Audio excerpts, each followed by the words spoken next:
नरेंद्र मोदी ने आज अपनी आंखों के सामने कुछ ऐसी तस्वीरें देखी, कुछ ऐसी बातें सुनी, कुछ ऐसी कहानियां सुनी जिसके बाद उनका दिल पसीज गया। नरेंद्र मोदी ने आज जामनगर के वनतारा जाकर एक हाथी के बारे में सुना जिसको एसिड अटैक करके अंधा कर दिया गया। एक दूसरा हाथी भी था जो अंधा था, उसकी आंखें तो उसके महावत ने ही फोड़ दी थी। नरेंद्र मोदी ने कहा कि ऐसी घटनाओं का अंत तो जरूरी है और फिर उन्होंने एक बात बताई। एक शेर और एक शेरनी पर गाड़ियां चढ़ा दी गई जिससे उनको स्पाइनल इंजरी हो गई। लेपर्ड के बच्चों को उसके परिवार ने छोड़ दिया। नरेंद्र मोदी ने जो देखा, जो महसूस किया, आपको वो बात बताते हैं जिसकी चर्चा सोशल मीडिया के जमाने में जबरदस्त तरीके से हो रही है।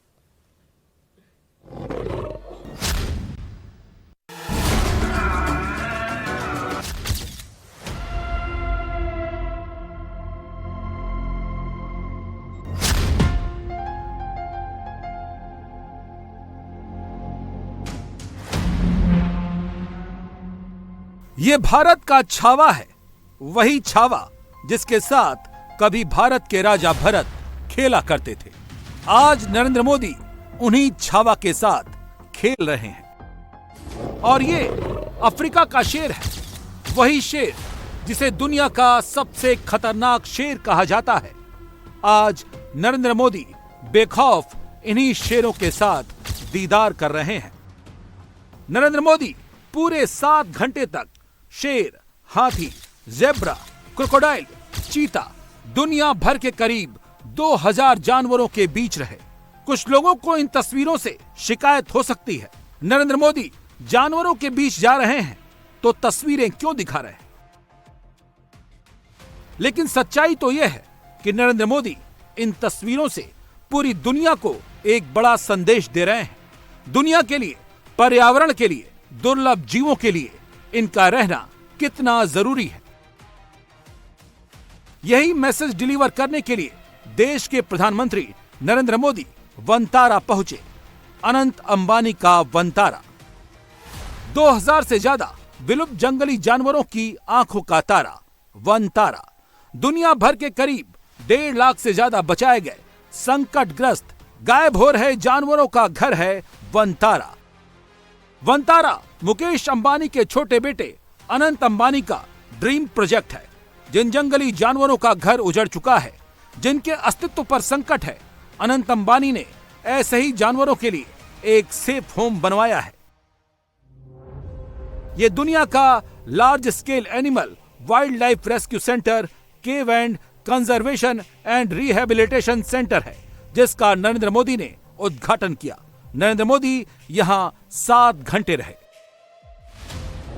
इस दौरान नरेंद्र मोदी दुनिया भर के शेरों की प्रजातियों के बीच में रहे।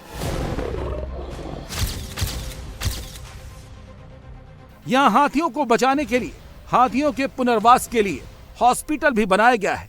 मोदी हाथियों के साथ भी थे। मोदी सील के साथ भी खेल रहे थे। राइनो को भी खाना खिला रहे थे। गुरिल्ले से इशारों इशारों में बातें कर रहे थे। जिराफ को नरेंद्र मोदी गाजर खिलाते हुए दिखे। 2 सिर वाले दुनिया के सबसे रेयर कछुए को तो मोदी ने अपने हाथों के ऊपर ले रखा था। क्रोकोडाइल से तो मोदी का पुराना नाता रहा है। जब क्रोकोडाइल दिखा तो घंटों उसको निहारते रहे। ज़ेब्रा के बीच भी पहुंचे। बेधड़क, बेहिचक टहलते रहे मोदी। पंछियों को दाना खिलाया। अजगर सांप को बड़े ही करीब से देखा। चीतों के बीच में भी नरेंद्र मोदी घंटों रहे।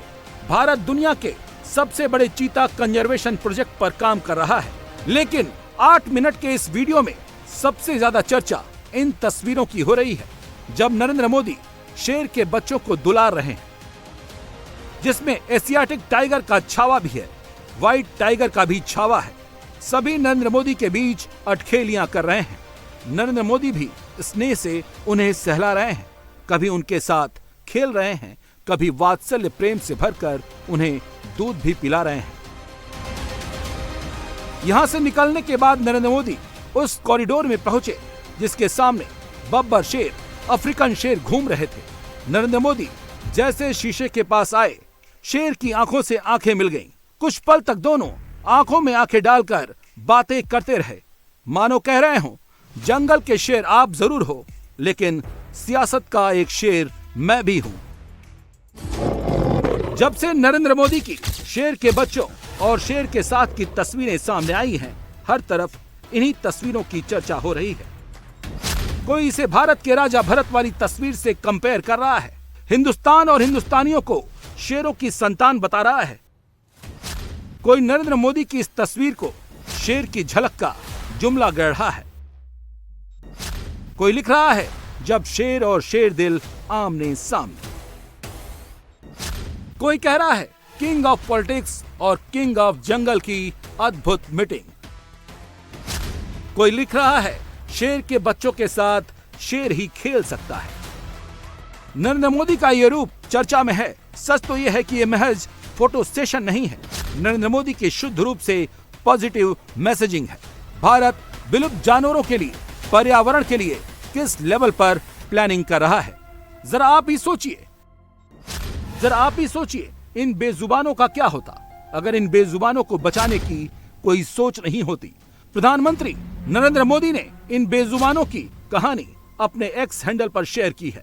कैसे एक शेरनी गाड़ी की टक्कर से घायल हो गई, जिसे वनतारा में जिंदगी मिल गई। वनतारा में ये तेंदुए के बच्चे हैं, उसके परिवार ने इन्हें छोड़ दिया था। कोई जंगली जानवर इन्हें मारकर खा जाता या फिर ये ऐसे ही मर जाते, लेकिन वनतारा में इन शावकों को जिंदगी मिल गई। भारत फ्यूचर का वर्ल्ड लीडर ऐसे ही नहीं कहा जा रहा है। भारत वो कर रहा है जो दुनिया सोच ही नहीं पा रही। इन कोशिशों का नतीजा क्या हुआ वो भी जान लेते हैं। 2014 में बाघों की संख्या 2226 थी। 2022 में करीब 3167 बाघ हो गए। 2015 में शेरों की संख्या 523 थी। 2020 में भारत में शेरों की संख्या 674 हो गई। नरेंद्र मोदी का वाइल्ड लाइफ के प्रति प्रेम और फिक्र आज की नहीं है और ना ही जब वो प्रधानमंत्री बने तब की है। बचपन से ही इनके भीतर बेजुबानों को लेकर लगाव रहा है। जब वो मुख्यमंत्री थे तब भी इनकी फिक्र थी और जब प्रधानमंत्री बने तो बेजुबानों के बारे में बड़े बड़े प्रोजेक्ट पर काम करना शुरू कर दिया। ये तस्वीरें उस वक्त की हैं जब चीते के साथ मोदी दुलार कर रहे हैं। उस वक्त मुख्यमंत्री थे, लेकिन इन जंगली जानवरों के पुनर्वास के लिए फिक्र उनकी हमेशा रही। वनतारा पहुंचे तो उस सेक्शन में भी गए जहां चीतों के पुनर्वास का दुनिया का सबसे बड़ा प्रोजेक्ट चल रहा है। कैसे चीतों को भारत में बसाना है, इसकी जानकारियां ली।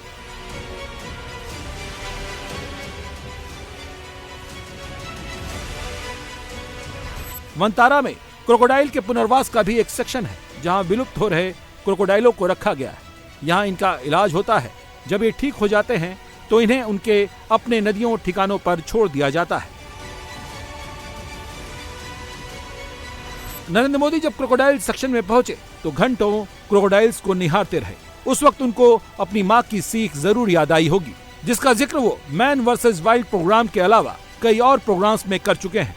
बेयर ग्रिल्स ने अपने प्रोग्राम में प्रधानमंत्री मोदी से क्रोकोडाइल को लेकर सवाल किया था, जिस पर पीएम मोदी ने कहा था कि वो बचपन में ही खेल खेल में एक मगरमच्छ पकड़कर घर लेकर आए थे, लेकिन उनकी मां ने बताया ये गलत बात है, जिसके बाद उन्होंने क्रोकोडाइल को तालाब में छोड़ दिया।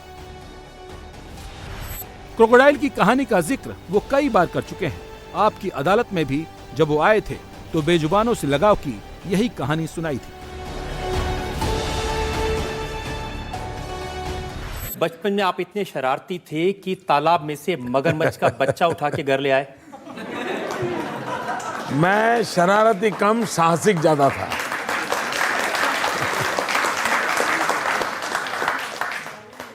हमारी बात सही है कि थोड़ा मेरे गांव में बहुत बड़ा तालाब है और मुझे तैरने का, पानी में रहने का और कपड़े धोने जाता था तो काफ़ी कुछ।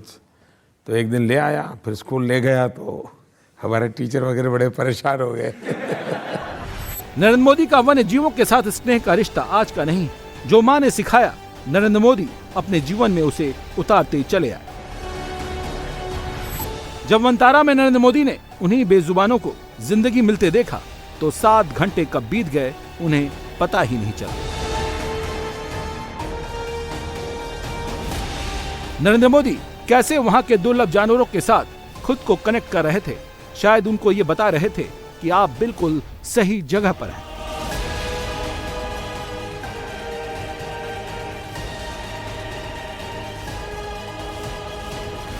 ये दोनों केचप और चटनी हैं, दोनों यंग ओरंगुटान हैं। वनतारा में अपनी शरारतों और मस्ती के लिए जाने जाते हैं। प्रधानमंत्री जैसे ही इनके पास पहुंचे, दोनों उनके गले लग गए। दोनों को हाथों से प्रधानमंत्री ने खाना खिलाया। ये छोटा सा लेमोर पीएम मोदी की बाह पर आकर बैठ गया। ये तस्वीर बहुत कुछ कहती है। बेजुबान हर किसी के पास नहीं आते, ये आत्मीयता की भाषा समझते हैं। नरेंद्र मोदी इन बेजुबानों को कितना स्नेह देते हैं, लेमूर ने उनके हाथों पर बैठकर बता दिया। ये सोचकर, ये देखकर ही बड़े बड़े का कलेजा मुंह में आ जाता है। लेकिन जो बेजुबानों से प्यार करते हैं, उन्हें बेजुबान भी नुकसान नहीं पहुंचाते। इसका सबूत ये अजगर है और ये 2 मुंह वाला कछुआ। कैसे प्रधानमंत्री अपने हाथों में इन दोनों को लिए हुए। वनतारा में सबसे बड़ा प्रोजेक्ट एक हाथियों पर भी चल रहा है। यहाँ स्पेशली हाथियों का एक अस्पताल भी है। प्रधानमंत्री मोदी रेस्क्यू किए गए हाथियों से बातें कर रहे हैं। इन तस्वीरों में दिख रहे हाथियों की हाइड्रोथेरेपी चल रही है। हाथियों की संख्या एक्सपर्ट के लिए इस वक्त बहुत ही चिंता का विषय है।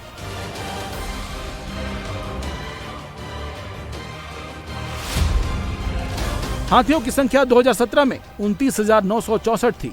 The wildlife institute of India हर 5 साल में हाथियों की गिनती करती है। रिपोर्ट के मुताबिक पिछले 5 साल में हाथियों की संख्या में 20% की कमी दर्ज की गई है।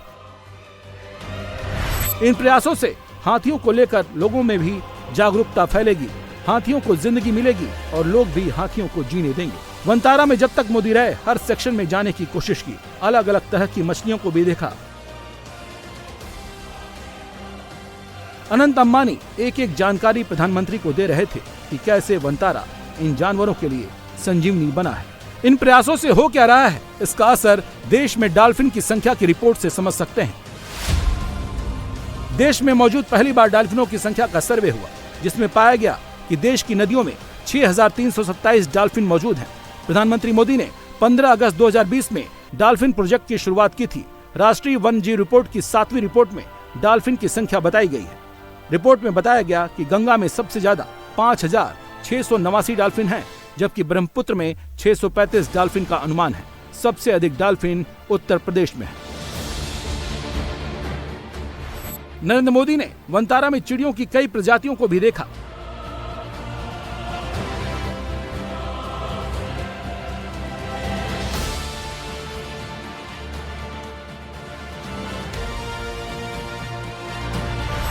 लेकिन सबसे ज्यादा खूबसूरत लम्हा उस वक्त था जब वो एक छोटी सी सील से मिले। जाते जाते उसे टाटा किया। जवाब में उसने भी हाथ हिलाया। वनतारा मतलब जंगल का तारा। ये जंगल का तारा यूं ही नहीं है। यहाँ इंसानों की तरह जानवरों की सेवा की जाती है। वैसे ही MRI, सिटी स्कैन, ICU है, wild life anaesthesia, cardiology, nephrology, endoscopy, dentistry और इंटरनल मेडिसिन जैसे कई विभाग हैं। जब देश ऐसे सोचेगा, देश के उद्योगपति ऐसा सोचेंगे, देश के प्रधानमंत्री ऐसा सोचेंगे, तो यकीनन ये बेजुबान बढ़ेंगे, वाइल्ड लाइफ रिच होगी। जब ये होगा तो भारत भी ग्लोबली वाइल्ड लाइफ में भी आगे होगा। प्रधानमंत्री भी तो यही कर रहे हैं, यही मैसेज दे रहे हैं।